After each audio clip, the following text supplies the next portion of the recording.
মহাসপ্তমী বিহিত পুজো হচ্ছে।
বাজারে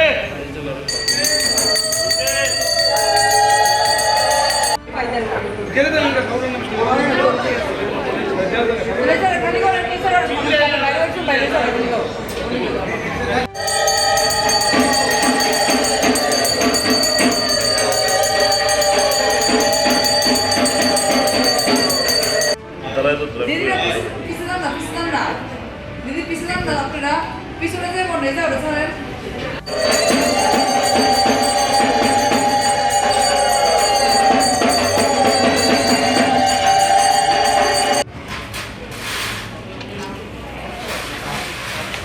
নাই তো নেগেটিভ হলো না ভালো নেই।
আজকে মায়ের মহাসপ্তমী বিহিত পুজো হচ্ছে। এখন বলিদান হবে, তারপর পুষ্পাঞ্জলি হবে, 12টায় স্বামী সান্ধ্য ব্যঞ্জনাদির ভোগ হবে, বিকেলবেলা মার আরতি হবে, তারপর লুচুপুরি ভোগ হয়ে সপ্তমী বিহিত পুজো শেষ হয়ে যাবে। সপ্তমী কটা থেকে লেগেছে? সপ্তমী কালকে লেগেছে, আজকে 12:48 পর্যন্ত থাকবে। মূলত এই যে দুর্গাবাড়িতে ঐতিহ্যবাহী পুজোটা হচ্ছে কত বছর ধরে হচ্ছে এবং এখানে ও 149 ধরে হচ্ছে, 149। এখানে তান্ত্রিক বৈদিক মেলানো পুজো রাজ আমল থেকেই চলে আসছে। মানে এরকম অষ্টমী কটা থেকে লাগে? আজকে 12:48 পরেই অষ্টমী লাগবে। অষ্টমী আছে কালকে 1:44 অব্দি। দুর্গাবাড়িতে মায়ের যে দুই হাত এটার তথ্যটা কি বলবো? এখানে মা দ্বিপূজা না, দশভূজাই মা। পেছনে লুক্কায়িত অষ্টভূজা আর সামনে দ্বিপূজা।